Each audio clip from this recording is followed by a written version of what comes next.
Hey there. It's Tuesday Tips with you know who. How are you guys today? So, what I wanted to share with you today, I get a lot of questions about a book that I wrote a few years ago called The Compass Playbook.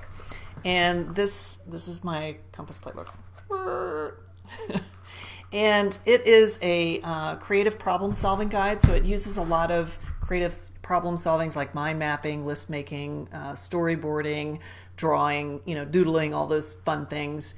And it really helps orient your focus toward where you want to be, what you're looking for. So it's kind of like I guess a more structured way of building like a vision board, or using some the law of attraction, or whatever, however you want to put it together. But it's really about orienting your focus and using it as a tool that's kind of like a self-coaching tool where you can actually move forward the goals that you have in life. So it's really about helping, using your own creative ability to move forward the things that are most important to you, whether that's in your personal life, in business, financial, your physical well-being, whatever the case may be.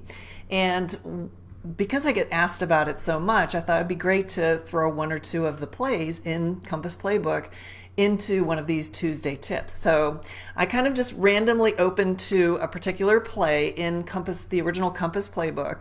And so I'm just going to give you the how-to, the play, so you can actually do this yourself, because I think it can be really, really powerful. So one of the things that I run into a lot when, just running my own business, dealing with clients, dealing with, just the creative challenges that I have every day, coming up with new brands and writing copy and, all this stuff that I just love to do so much in coaching my clients. Sometimes I can actually get a little mired down in the volume of work and the amount of things that I need to do in order to bring my best game to my clients at all times. And I'm sure that you run into this situation as well. Everybody is so pressured with time, with things that they're trying to get accomplished, and they don't feel like they're moving the needle very far. So Compass comes in really handy in just taking a moment, even at the start of your day, to just do a play, get your mindset in the right place, and really move that needle forward in whatever it is that you're working on. So what I did was I opened up to page 94, and this is in the print, the large print version. I know it's going to be hard for you guys to see it, but that's what it looks like. That's page 94, and it's play number 16. And then on the other side is actually the list area. So the larger book is where you can actually do the work in the book. And I actually had this one coil bound at Office Depot just so I could lay it flat and everything. And so I'm going to go ahead and read this to you. So I would really love it if you went ahead and did this play in regards to your business, because it's a great way to get you excited and also kind of brainstorm some unique ways of looking at the things that are challenging you in business and that you want to change, okay? So the first step is to write a list of things you're noticing that you don't like, that you don't agree with, or you're just not happy with. And be careful not to lower your feelings. So when you focus on things that you don't like, you don't want, things that are irritating, it affects your mood. So your mood drops. So as you're doing this exercise, pay attention to how you feel during this first step. Okay. So if you start feeling like, oh God, because you're going to be focusing on giving attention to the things that are kind of like pebbles in your shoe, right? The things you want to change. So if it starts really dropping your mood, just stop. You can always come back to do more later, but just continue on with the exercise. Okay. So the second step is for each thing that you listed, and you can just do a couple, especially if they're big things. Brainstorm and list new aspirations that will solve or improve what you're dissatisfied with.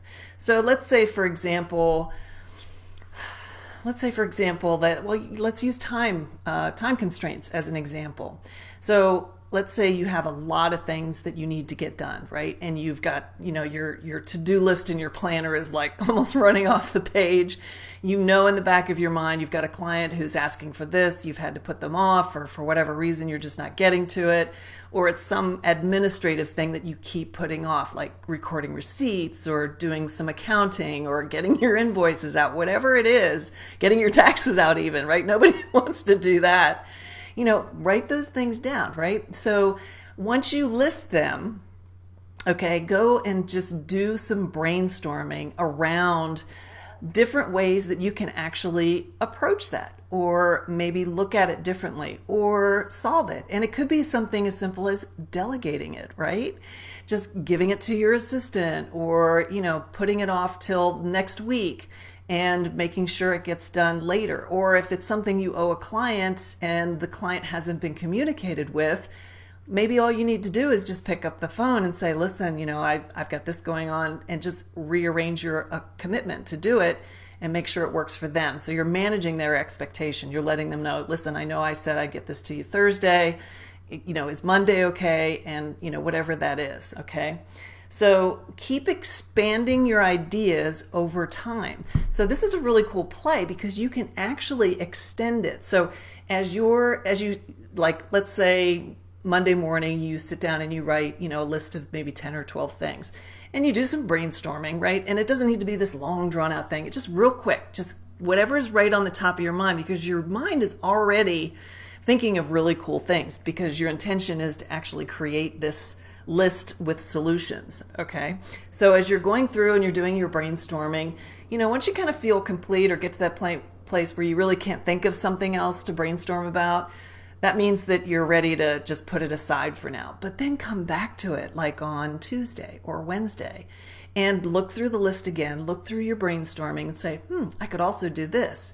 Because you'll get ideas, like you'll be in the shower on Thursday morning like, oh, I could do this to help solve that problem.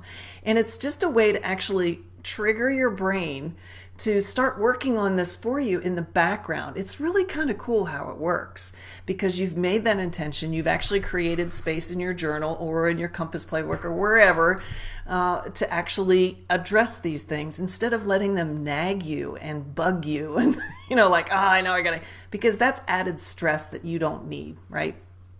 So try it and see what you can come up with. Now, does it mean you're going to have a solution to everything? Of course not. But does it mean that you'll feel better after just kind of having that little bit of an organizational exercise? Absolutely. It'll be really cool to see what opens up, not only from the standpoint of solutions, but also from the standpoint of how you feel about each one of those pebbles in your shoe, so to speak. So give it a try. Let me know how it worked for you, or if you want to talk more about this exercise, I'm happy to coach you on it. Remember, you can always reach me at terry@better3.com. And anyway, that's your Tuesday tip, actually a little homework for you. And I hope you have a great rest of your week and that everything is going super. And I will see you next Tuesday.